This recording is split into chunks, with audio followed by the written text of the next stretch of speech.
guys, welcome to another episode of the Kansas City Cast. My name is Micah, and this is my twin brother Mason, our good friend Jarred. We host this thing, we sell real estate together, we work together, and we love all things Kansas City. And we're really excited because today we're going to do something a little bit different. We have a guest joining us today, and we're going to get to talk all things Kansas City from his perspective, which is really cool. This is Josh Hurlbert, who we've known for a ton of years in a variety of different capacities. But today we know him as the Missouri State Representative from Missouri's 8th District. And so we're really excited to be with a chat about our city and what's coming, what's new, all from your perspective. So Josh, can you tell us just a little bit about who you are?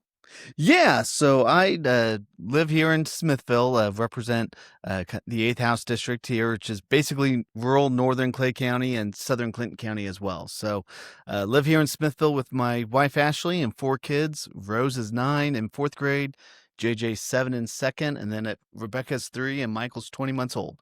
Nice. So yeah, I'm in my 5th year in the Missouri House. Very nice. And you were District 12 originally, right? And then redistricting happened after the 2020 census. Yeah, so yeah, sure. I lost parts of Platte County that I had and gained parts of Clinton County, and everything changes every 10 years. Very nice. And I know you serve on a couple of different committees, Sure. right? What committees are you on? So yeah, I'm on I'm the chairman of the Transportation Committee, so it's kind of my job to keep MoDOT accountable to Missouri, drivers and businesses here in town.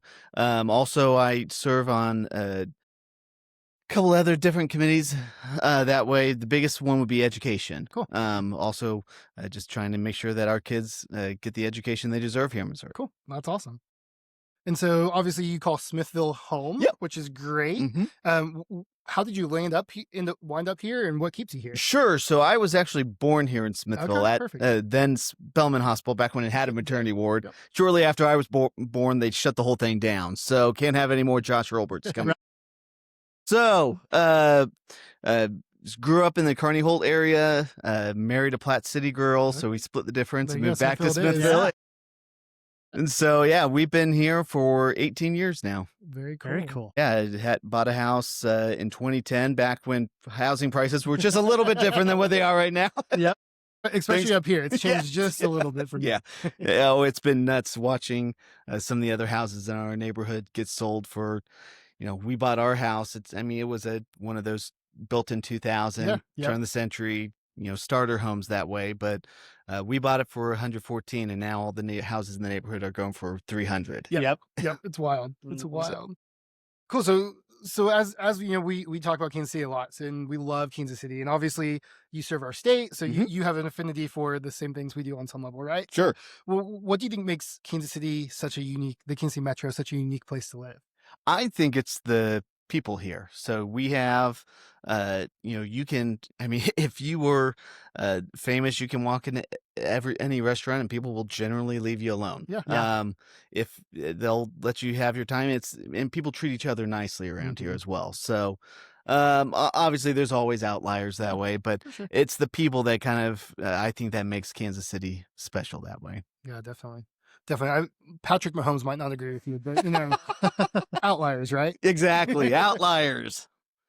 Perspective on kind of what's coming to the area of the community. What has you kind of most excited about maybe what's coming down the pipeline for the Kansas City and more specifically the community you serve? Sure. So there's a couple different things coming down, one of which is obviously the World Cup.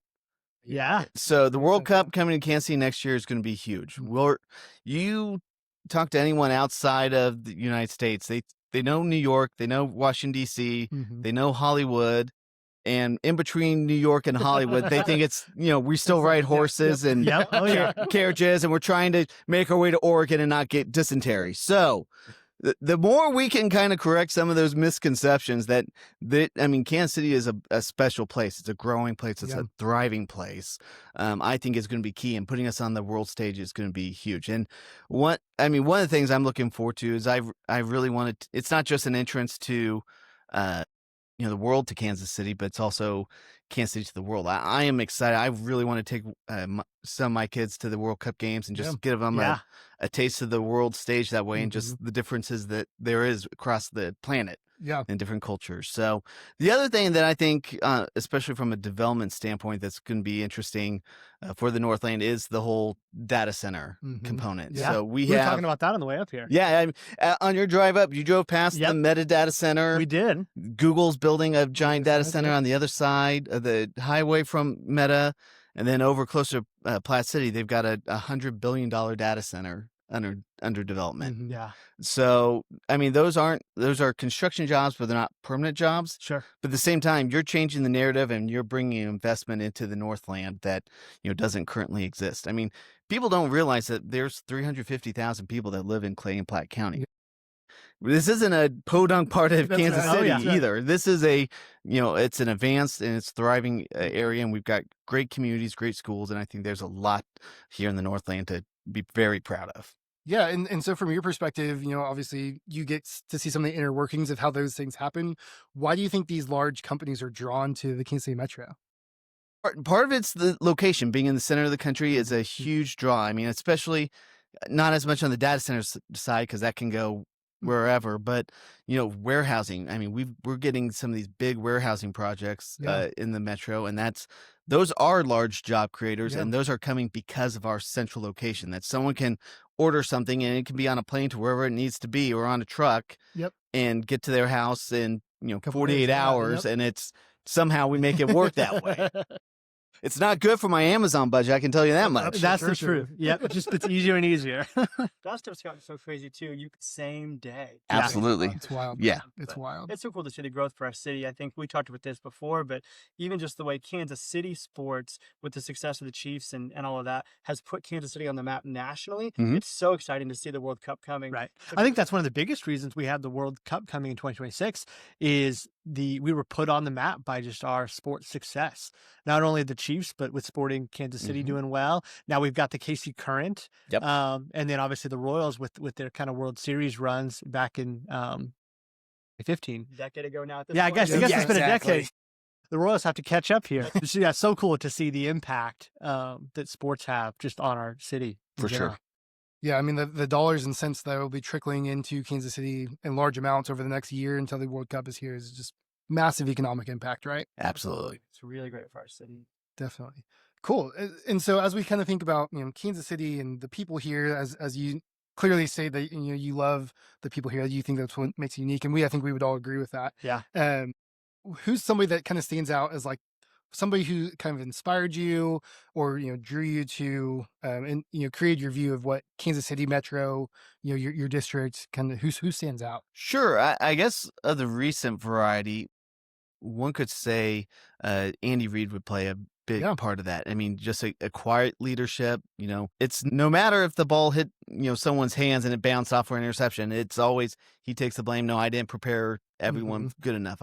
He always is out leading. He's not, degrading anyone. He is out. He's not even attacking the referees. He's just out there. No, we should have, I should prepare better. I should have led better. Yeah. And always shoulders everything that way. And I think just that quiet, humble, especially if you saw the Andy Reid episode of The Kingdom, that was pretty impactful. So I think from a recent perspective, I think Andy Reid is a pretty inspirational figure here. Yeah, definitely. I mean, I think if you think about leadership in general, Andy Reid is definitely somebody who stands out. He just so humbly, quietly leads, but like also with seems like a pretty iron fist in a lot of ways. Sure. In the good ways, maybe not the best ways. The players know the boundaries.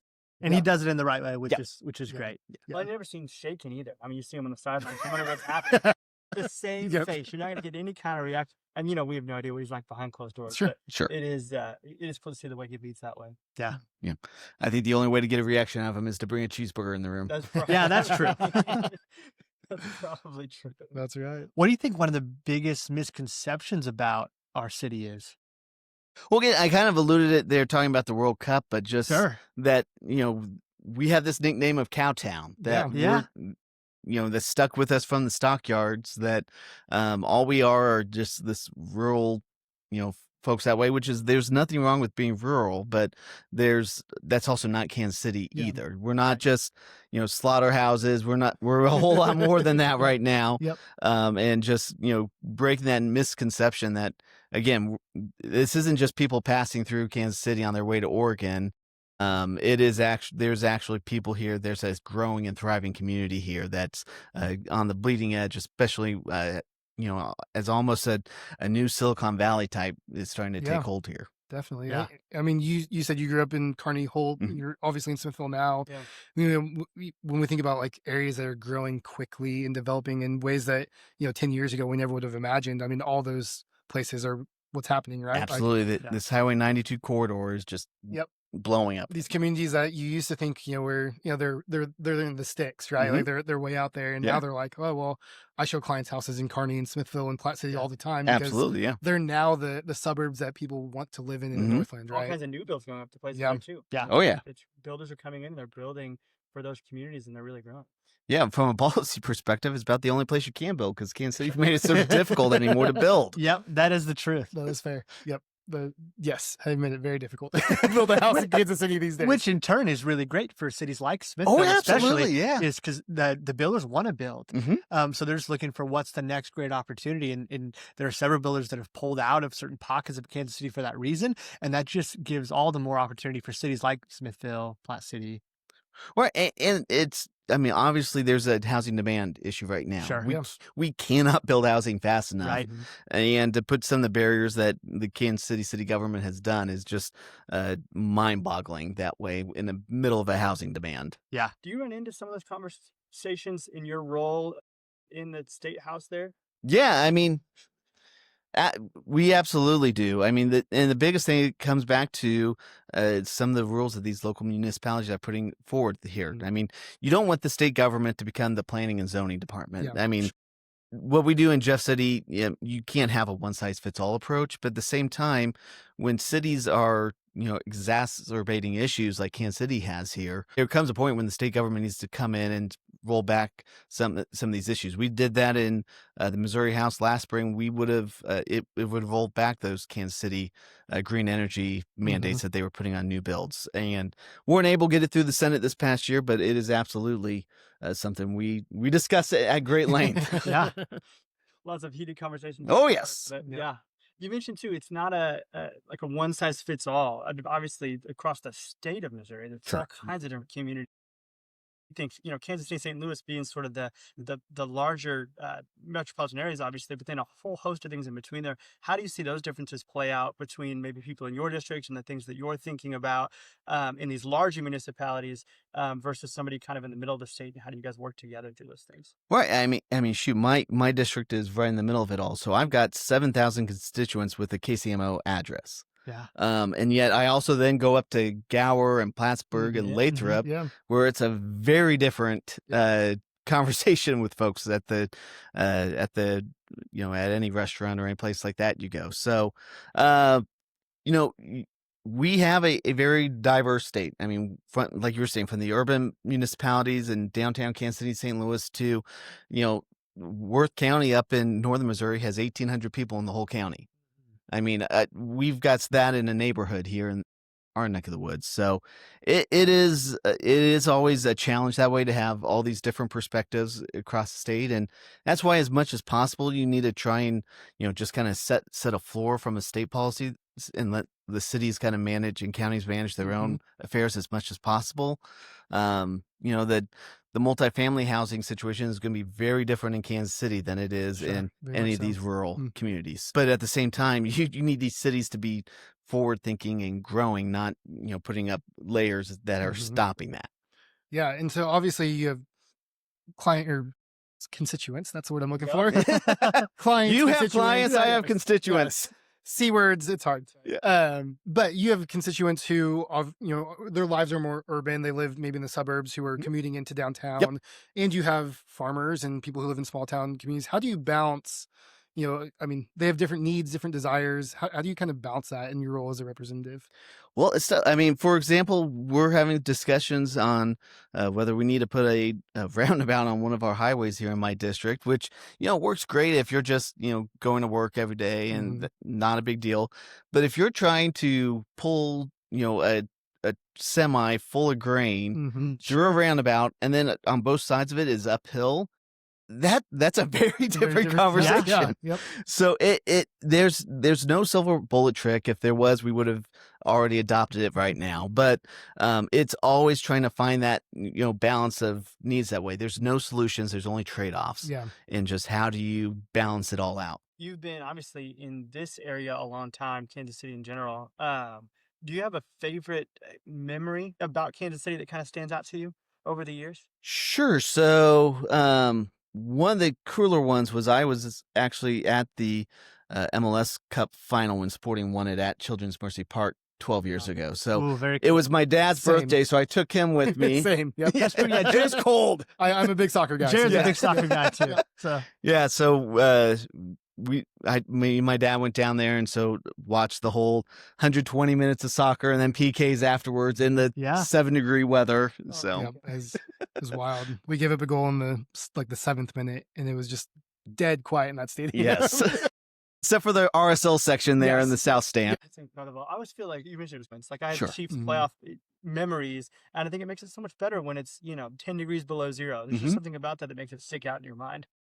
Yeah, I mean, I think that's, we talk about the things that tie our communities together, and sports obviously does that in a lot of ways, but even just the memories of being at a Chiefs game when it's 0 degrees outside, or being at a cup final, and it being, 20 degrees, and you're there for way longer than you anticipated. And your team goes down 1-0 that early in the game, and then to experience the comeback with the people around you, whether you knew them or not, just the cool experience that brings our community together in ways that I think it's so easy for us to be divided about things today. So, well, and I mean, even on the sports side, I mean, you look at development. We're talking about stadiums for the Royals and Chiefs right now, and what do we need to do to try and keep them in Missouri? And we had a special session on that back in June to try and build what the state's portion of that package would look like.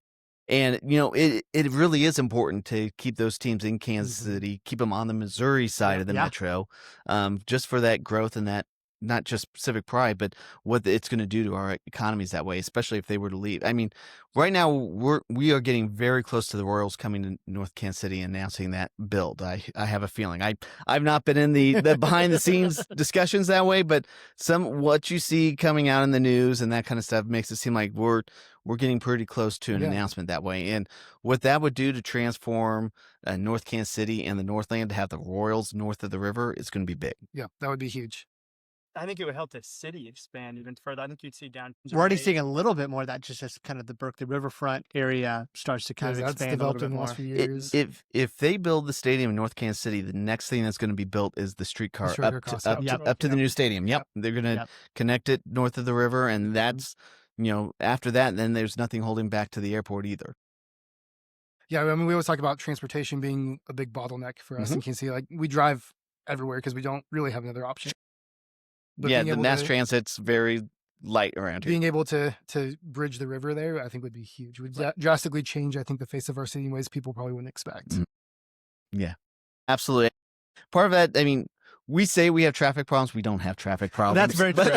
If you go anywhere else in the country, I'm you don't quoting have you on that next time I'm stuck on 71. Josh said we don't have traffic problems. but I mean, because we are so spread out, mass transit doesn't really work very well. But being able, it will be big to connect the airport and hopefully the new Royal Stadium in Southern Clay County to the streetcar. Definitely. I'd love to talk a little bit about your other role outside of the Missouri State rep role. The building we're sitting in now, the Herzog Foundation. How long have you been here, and kind of tell us a little bit about what you do specifically? Sure. So the Herzog Foundation was created after Stanley Herzog died in 2019. He left a portion of his will towards advancing Christian K-12 education. So we've always decided, our board kind of took that as we needed to use these funds, these resources we've been given, in a way that makes the most sense. What made the most sense was the teach a man to fish mentality instead of just give it away in a grant or something like that. We could have done that and been out of funds in 10, 20 years, and it still would have made an impact. But you multiply that impact if you actually have these trainings. So we have over 100 trainings a year across the country for schools and school administrators, whether it's culture building, whether it's finances and donor development, whether it's, even great books or crisis management. I mean, whatever subject we can help Christian K-12 schools improve themselves is going to have a big impact on making that that school more available to more families. Yeah, as absolutely. as they grow that way. So my role here is actually on the Most Scholars program, which is a law that we passed out of the state legislature in 21. I started on this program in 22 as it was kicking off then and getting implemented. But it allows students to get a scholarship to go to the K-12 education, spot they want to go to, wherever they can thrive and wherever their families thinks is the best fit for them. Yeah, very cool.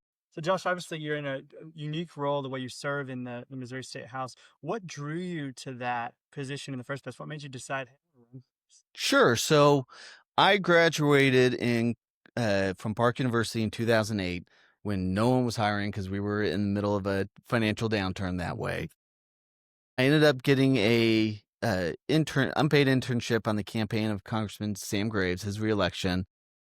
I didn't screw it up too badly because it turned into a full-time job for 11 years. Nice. So worked for him, and then this opportunity came open in 2020 when the current state rep was term limited out. So I went ahead and threw my hat in the ring that way.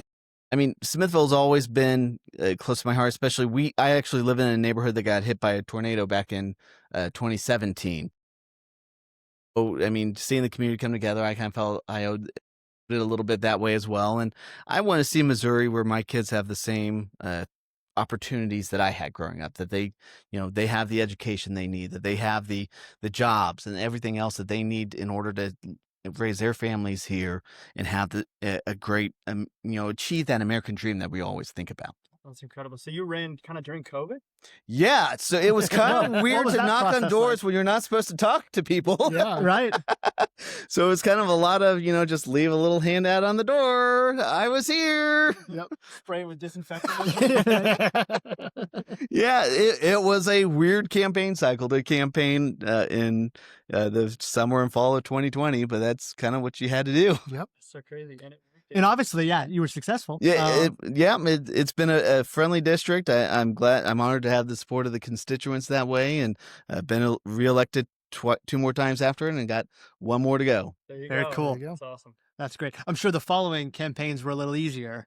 Able to kind of Yeah. get out and connect with people a little bit more than the first It one. was a little bit easier that way. So, but it's been funny. Like every time I've run for reelection, I had to update my campaign photos because I've added another kid in the process. So, That's true too. so the first cycle it was just Rose and JJ, and Yep. then we added the third before the next reelect, and then Michael was born, a couple months before the election in 24 happened. So I don't think we have anything I was gonna happening say, for the anything else 26th in store? election, but So no announcements. no on the podcast announcements. You might as well even it out, Yeah. Awesome. Well, we always like to end these segments with 5 kind of rapid fire questions about you and your take on different things around Kansas City so that people can learn more about our city and then more about you just as an individual. So first off, what's your go-to lunch spot, and then what are you getting when you get there? Chops Barbecue here in Smithville in the Burn-Ins. The Ooh, Burn-Ins there are I've heard tremendous. great things about Chops, and I've never had a chance to swing by. But You should fix that. okay, I should. We should have gone for That's lunch. how I know we had Exactly. We've been right on the way. Absolutely, yeah. Heard great things about it. That's a local spot here. in Yep, it's Smithville? here in Yep. downtown And Smithville. locally owned, right? Yep. Very cool. That's always great to support locally owned businesses. There's a lot of great barbecue places in Kansas City. When you can eat at the local places, that's definitely what you should shoot for. Absolutely. So if you haven't been to Chops like me, let's find a time Correct to go together. that. That's right. Yeah, Yep. exactly. What's your favorite Kansas City tradition? Something that maybe you did growing up with your family, or something that you've been able to implement kind of in your own family? Sure. We always try to watch the plaza lighting. That's always kind of a Yeah. historic one that way. Even if we don't go down there, we'll try and turn it on the TV and stuff Sure. that way. But on recent traditions, it's almost having a Super Bowl party because the Chiefs are in the Super Bowl once again. I have a 7-year-old who, when we were talking about this last January, it was the AFC Championship game. The Chiefs may or may not go to the Super Bowl, and he was like, What do you mean the Chiefs don't go to the Super Bowl? It Because really he's does feel that 7. way. He has no idea Yeah. how blessed we are right now that he completely missed the 50 years of futility. Yeah. It is such a blessing, man, as you kind of look back on the success we've had, and here's hoping that continues for many more years. Mhm. But at some point, right, everyone's time runs out, and we're going to be back to 2-14, or I guess 17 games now. Yeah, So 17 so it won't last forever. But man, what a great time for our city, and gosh, and even for just your family. The memories you're able to make sitting down and watching the football games, going to Union Station to see all the stuff this time of year when we're in the playoffs, and just a really, really cool opportunity to explore. So one of the neighbors in our neighborhood actually has big speakers outside his house on game days, and anytime the Chiefs score a touchdown, he plays the History of Rock and Roll Part 2 music, that the old touchdown music that they would play at the stadium. And our kids go blitzing outside, go dance in the driveway to the music because awesome. Mr. Matt is playing his music. That's perfect. That's amazing. What's maybe a hidden gem somewhere around Kansas City, Or maybe in your district. or maybe in your district? Yeah, that a lot of people don't know about, that they should check out. So one of the things I would say, I don't know how hidden it is, but Smithville Lake, being a lake that there's no development allowed on because it's all Army Corps of Engineers land and parkland. But, if you want a quiet day on the lake, Smithville Lake's a great spot for that. And there's parts you can travel farther north on it that way and get away from some of the other boats that way and just have a nice, quiet, peaceful day on the lake that way. Yeah, in our area, for sure. For sure, yeah. Absolutely. If you had, now I know this is maybe a tough question, obviously, if you had to put your kind of Missouri State rep hat aside, if you had to move anywhere else besides Smithville, kind of anywhere else in the metro, where would you go? Yeah, because I am legally bound to reside within the 8th House District right now. I have a very small area I can move in. Fair enough. But, any place, I would stay in the Northland. Okay. I would not leave the Northland. I avoid going south of the river as much as possible. I never go to Kansas. I don't recognize that state's existence. But Missouri guy through and through. Exactly. I love it. Exactly. I would be staying north of the river here. Yeah, very cool. And then kind of lastly, what's kind of your ideal Saturday, maybe with the family? You have a free Saturday. What are you waking up and doing? So I one of the things that I enjoy doing a lot, and that is coaching my son's soccer team. Yeah. So I grew up playing soccer. Always did the club thing. Played high school ball. Never did any college or anything like that. But getting back into it now in coaching. And then also one of the other things I do is I referee games as well. So, and just kind of giving back to the sport that way and just spending a little bit of time with the kids and, running their games for them is always something I enjoy doing on a free Saturday. Yeah, that's awesome. And then getting lunch at Chops Barbecue. Absolutely. That's awesome. Guys, thank you so much for tuning into this episode. We're so grateful for Josh sitting down and taking some time to chat and tell us all about what's going on in your district and what's coming to Kansas City. If you have a Kansas City hot take for future episodes or whatever, we want to hear that from you. But again, guys, thanks so much for hanging out with us. I'll catch you on the next one.